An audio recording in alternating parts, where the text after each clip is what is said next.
Hello दोस्तों, स्वागत है आज आपकी मैथ्स की क्लास में, जिसमें आज हम पढ़ने वाले हैं ट्रिग्नोमेट्री के बेसिक्स। ठीक है, इसमें हम क्या देखेंगे कि व्हाट इज द इंट्रोडक्शन।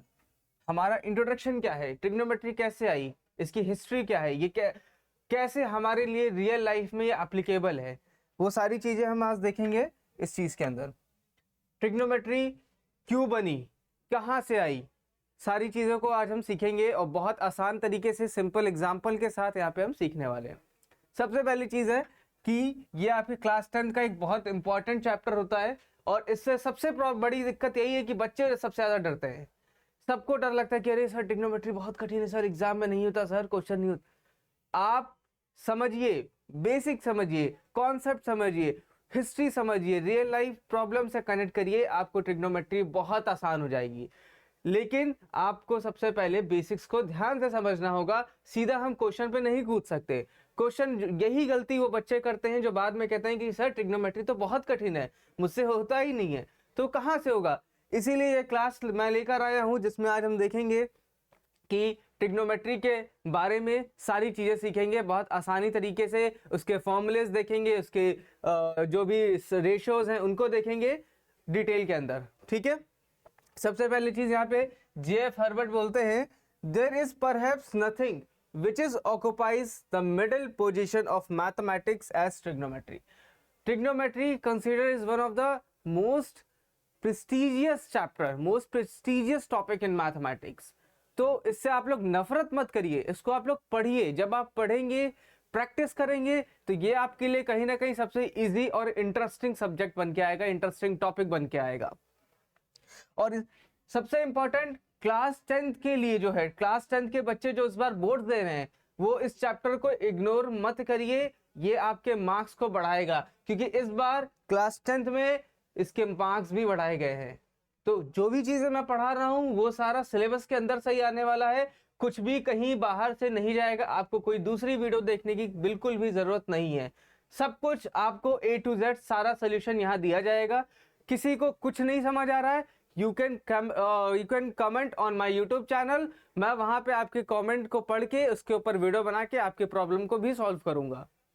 बस जरूरत है तो आपके डेडिकेशन की, डिवोशन की।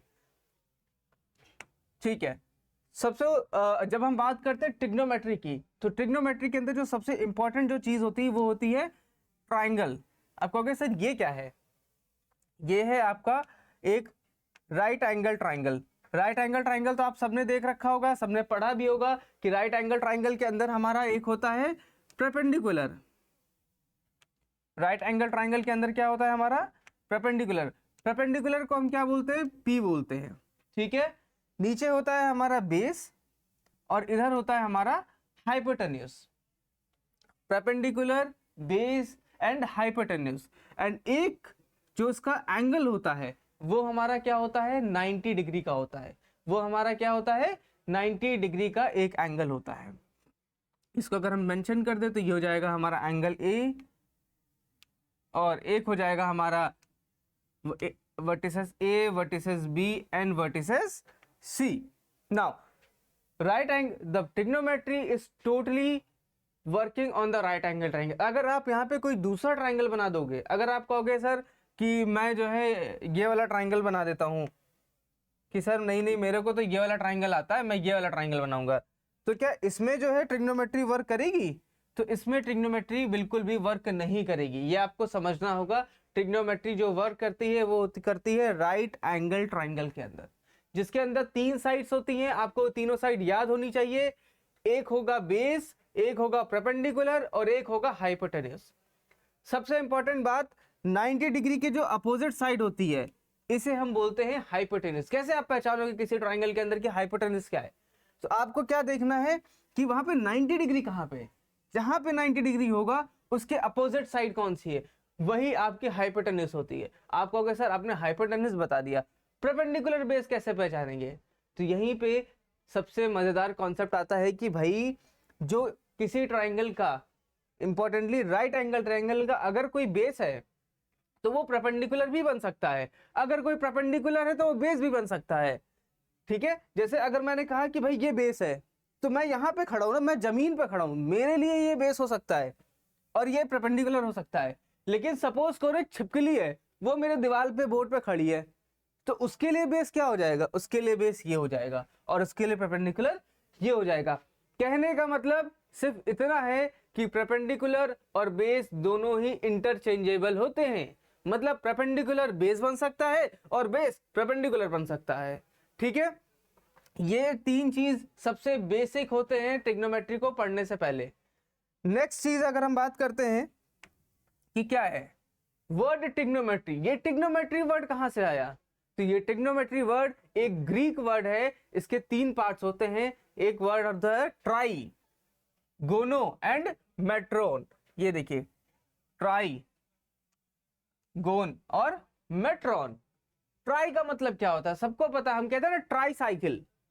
ट्राई साइकिल मतलब तीन पहियों वाली साइकिल। वैसे ट्राई का मतलब क्या है, तीन साइड्स, एक ऐसा फिगर जिसकी तीन साइड होता है। ऐसा फिगर कौन सा होता है, तो आप कहोगे सर ये तो बहुत आसान है, ट्राइंगल होता है।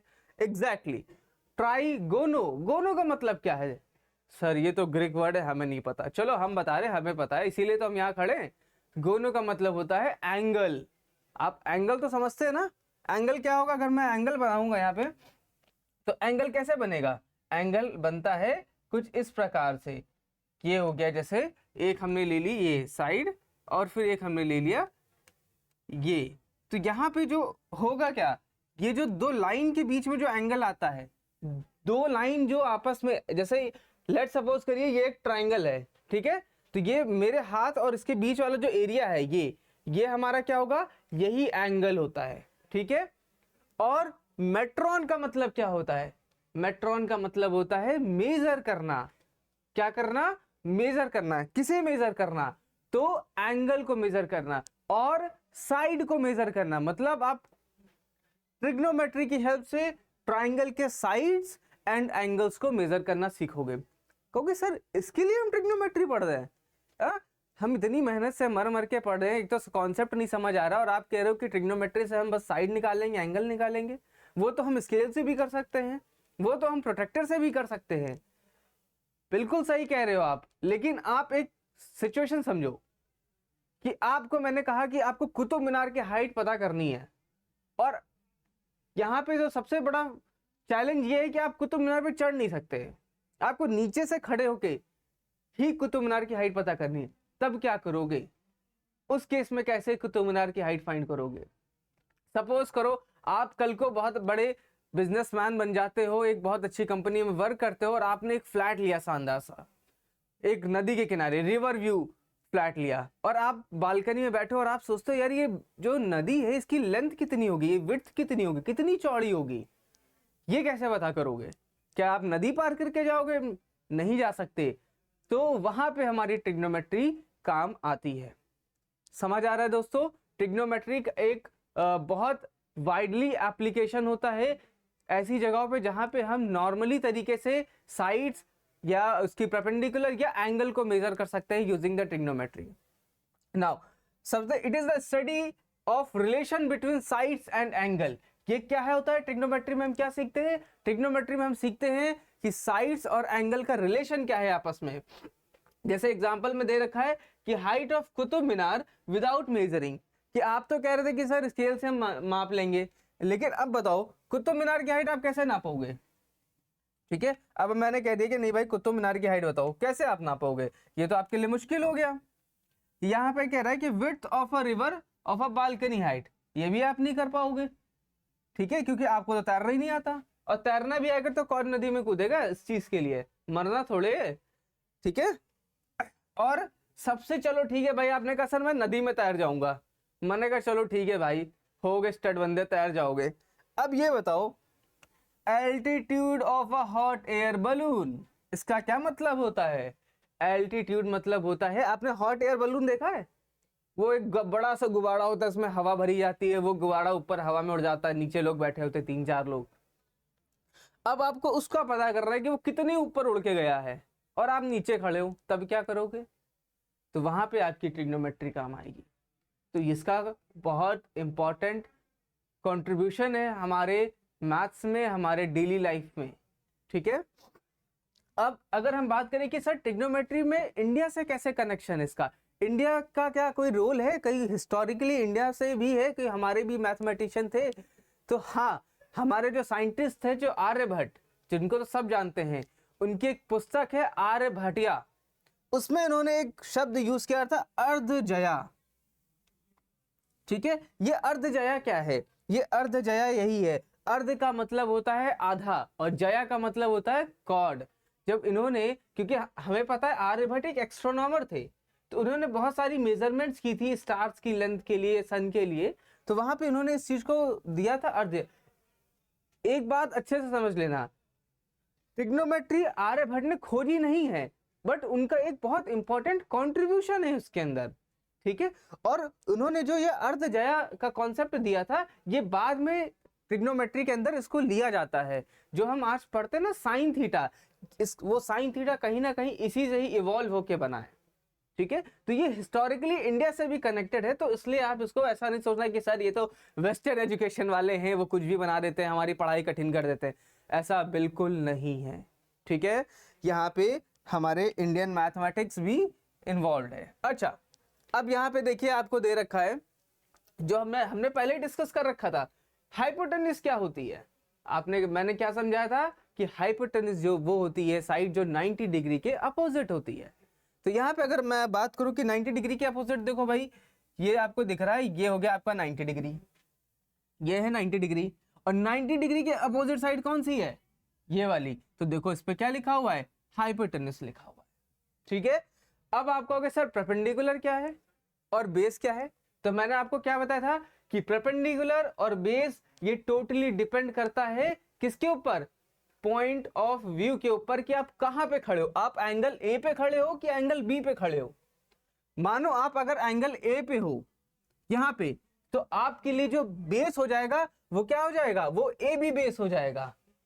ठीक है, और आपका जो परपेंडिकुलर हो जाएगा वो बी सी हो जाएगा। लेकिन आप एक सुपर ह्यूमन हो, आप एक सुपर पावर है आपके पास, आप जो है दीवार पे भी चल लेते हो, दीवार पे चलते चलते आप चले गए एंगल सी पे, क्योंकि वो तो वर्टिकल है। लेकिन आप क्या हो? आपके पास छिपकली वाली ताकत है, आप स्पाइडरमैन हो, क्योंकि स्पाइडरमैन का फीवर भी चल रहा है। अच्छा, किस किस ने यहाँ पे स्पाइडरमैन देख ली? जिसने जिसने देखी है जरा बताओ उस स्टोरी में क्या होता है? क्या स्पाइडरमैन दीवार पे चढ़ पा रहा था? मैंने तो नहीं देखी भाई, तो प्लीज मेरे को स्टोरी मत बताना, मेरे को देखनी है। ठीक है, लेकिन स्पाइडरमैन का अगर मैं यहाँ लूँ तो स्पाइडरमैन क्या सी पे जा सकता है? कहोगे सर बिल्कुल जा सकता है, वो चढ़ सकता है। तो क्या स्पाइडरमैन जो है सी पे अगर जाएगा तो उसके लिए बेस क्या हो जाएगा? उसके लिए बेस हो जाएगा BC, और उसके लिए परपेंडिकुलर हो जाएगा AB। समझ आ रही है चीज? नाउ नेक्स्ट चीज है side opposite to angle A, the side is facing angle A, side adjacent to angle A, AB the side forming angle A। ठीक है, एंगल A के जो अपोजिट वाली साइड हो जाएगी वो हो जाएगी परपेंडिकुलर, एंगल B के जो अपोजिट वाला हो जाएगा वो हो जाएगा हाइपोटेन्यूज, और एंगल C के अपोजिट वाला हमारा बेस हो जाएगा। ठीक है, नाउ नेक्स्ट स्लाइड की बात करते हैं कि सबसे इंपॉर्टेंट चीज है कि सर ट्रिग्नोमेट्रिक रेशियोज, यहीं से तो असली ट्रिग्नोमेट्री स्टार्ट हो रही है कि ट्रिग्नोमेट्रिक रेशियोज क्या होते हैं, ये रेशियो आए कैसे। मैं आपसे कह रहा हूं कि ट्रिग्नोमेट्रिक रेशियो आए कैसे। पहले आप ये पूछो किसी से, कोई टीचर पढ़ाने आए तो आपको ये पूछना है कि सर ये ट्रिग्नोमेट्रिक रेशियो बना कैसे, कहां से आया, इसकी एग्जिस्टेंस क्या है। तो ट्रिग्नोमेट्रिक रेशियोज के लिए जब मैं बात करता हूं बेटा, तो मैं आपको यहाँ पे थोड़ा सा समझाता हूं कि ट्रिग्नोमेट्रिक रेशियो आया कैसे। ट्रिग्नोमेट्रिक रेशियो आप ऐसे समझो,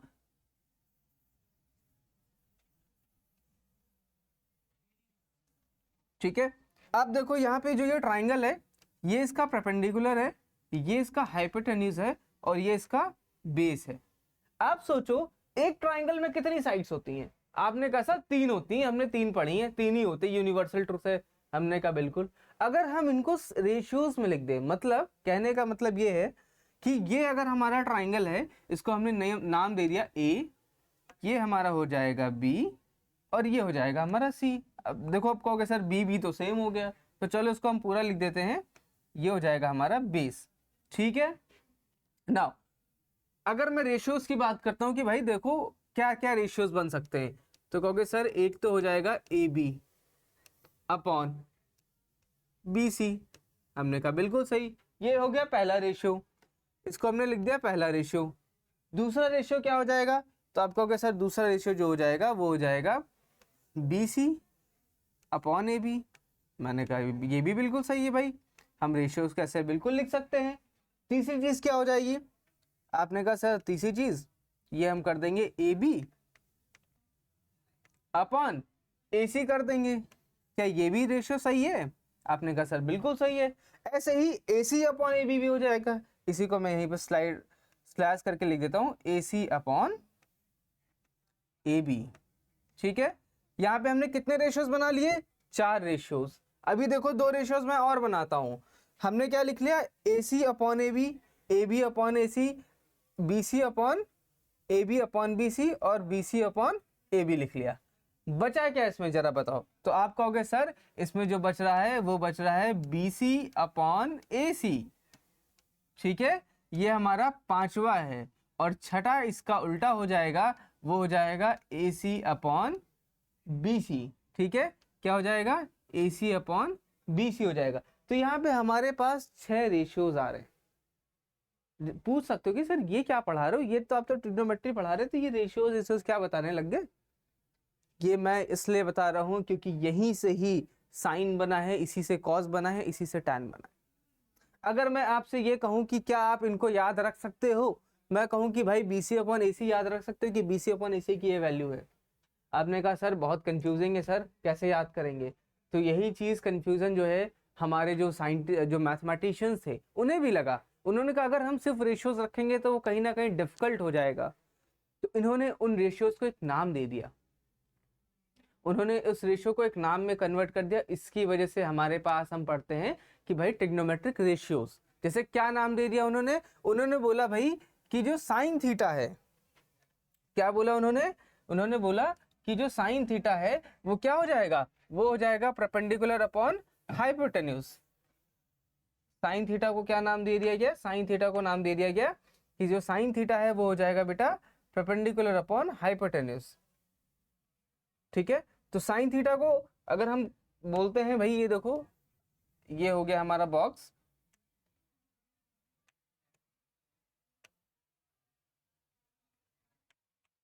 ठीक है। अब ये जो साइन थीटा है, ये जो साइन होता है, ये साइन एक एब्रिविएटेड है। इसका पूरा नाम क्या होगा, तो इसका पूरा नाम हो जाएगा SINE। जैसे डॉक्टर होता है, डॉक्टर में पूरा क्या लिखते हैं, DOCTOR, लेकिन लोग नाम के आगे क्या लगाते हैं, DR, वो उसका एब्रिविएशन है। इंजीनियर में क्या होता है, ER। वैसे ही यहाँ पे साइन का पूरा नाम ये होता है, लेकिन हम लिखते क्या है, आप इसे सिन मत पढ़ लेना। बहुत बच्चे क्या गलती करते हैं, इसे सिन पढ़ लेते हैं, और सिन का मतलब होता है पाप। तो आपको यहाँ पाप नहीं कराने के लिए आया हूं, इसे हम पढ़ेंगे साइन, क्योंकि ये बना इससे है। ठीक है, ये इसका फुल फॉर्म है। इसी तरह हमारा जो दूसरा है, क्या होता है दूसरा, कॉस। क्या होगा हमारा, कॉस। कहोगे सर ये कॉस क्या है, कॉस का पूरा नाम क्या है, तो इसका नाम होता है कोसाइन। क्या नाम होता है, देखो गंदा हो गया, इसका नाम होगा कोसाइन, इसको हम बोलते हैं कोसाइन। ठीक है, तीसरा हमारा क्या हो जाएगा, टैन। तीसरा क्या हो जाएगा हमारा, टैन। टैन का पूरा नाम क्या हो जाएगा, टैंजेंट। ठीक है दोस्तों, अभी इस क्लास को हमें यहीं एंड करना पड़ेगा, और नेक्स्ट क्लास में हम पूरी चीज़ों को समझेंगे, पूरी चीज़ों को पढ़ेंगे फिर से, और सब कुछ अच्छे से एक बार आपका हम रिवीजन भी करा देंगे। ठीक है, ऑल द बेस्ट, मन लगा के मेहनत करो। क्लास 10th है, बोर्ड है, फोड़ना है, सबको टॉपर बनना है। कहाँ का टॉपर, कोई स्कूल का टॉपर बनना चाहता होगा, कोई स्टेट टॉपर बनना चाहता होगा, कोई नेशनल टॉपर बनना चाहता होगा, लेकिन बनना सबको टॉपर है। तो इसलिए मेहनत रुकनी नहीं चाहिए, डेडिकेशन खत्म नहीं होना चाहिए, और जो मोटिवेशन है वो अंदर से नहीं जानी चाहिए। ठीक है, ऑल द बेस्ट। यहाँ तक आ चुके हो चैनल पे वीडियो को एंड तक, तो मैं ये चाहता हूँ कि तुम लोग इस चैनल को सब्सक्राइब करो, शेयर करो, वीडियो को लाइक करो और कमेंट करो। जो भी तुम्हारे डाउट हैं वो मुझसे शेयर करो, मैं उन तुम्हारे डाउट्स को सॉल्व करूंगा, तुम्हारी हेल्प करूंगा। क्लास 10 में तुम्हें बोर्ड टॉपर नहीं तो क्लास टॉपर तो बना के रखूंगा। और जितने भी ऐसे बच्चे हैं जिन्हें मैथ्स में ये डर है कि वो फेल हो सकते हैं, स्पेशली ये उनके लिए जो मेरा यूट्यूब चैनल है डेडिकेटेड है ये मैं प्रॉमिस करता हूँ आपसे कि अगर आप डेडिकेशन के साथ आप पूरा अपना टाइम देते हो तो आप 10th के बोर्ड में फेल नहीं होगे एट एनी कॉस्ट।